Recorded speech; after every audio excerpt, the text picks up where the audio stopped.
கொள்ளுங்கள். டிசம்பரில் 6 நாட்களுக்கு இருளில் மூழ்கப் போகும் உலகம்.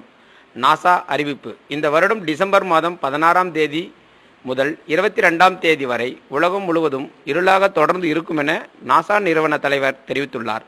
இந்த இருள் சூழ்ந்த நாட்களில் ஓர் பயங்கர சூரிய மண்டல புயல் வீசும் எனவும் அதனால் ஏற்படுகின்ற மாற்றத்தால் தூசி துகள்கள் நிரம்பப் போவதால் சூரிய ஒளி பூமிக்கு வருவது தடைபடும் என்றும் அவர் கூறுகின்றார். நாசாவின் தலைவர் சார்ல்ஸ் போல்டன் மேலும் தெரிவிக்கையில், இந்த சூரிய மண்டல புயலால் பூமி இருளில் மூழ்கினாலும் எந்தவித பாதிப்பும் பூமிக்கு ஏற்படாது. இதற்கு யாரும் அஞ்ச வேண்டியதில்லை. இது 250 வருடங்களில் ஏற்பட போகின்ற மிகப்பெரிய சூரிய மண்டல புயலாகும். 216 மணித்தியாலங்கள் தொடர்ந்து இருள் நீடிப்பதால் 6 நாட்கள் பூமியில் மின் விளக்குகளுடனேயே செயலாற்ற வேண்டி வரும் என்று குறிப்பிட்டார். இந்த சம்பந்தமாக மேலதிகாரி விவரங்களை நாசா இணையதளத்தில் பார்வையிட முடியும் என விஞ்ஞானி ஏர்ல் கொடோயில் தெரிவிக்கின்றனர்.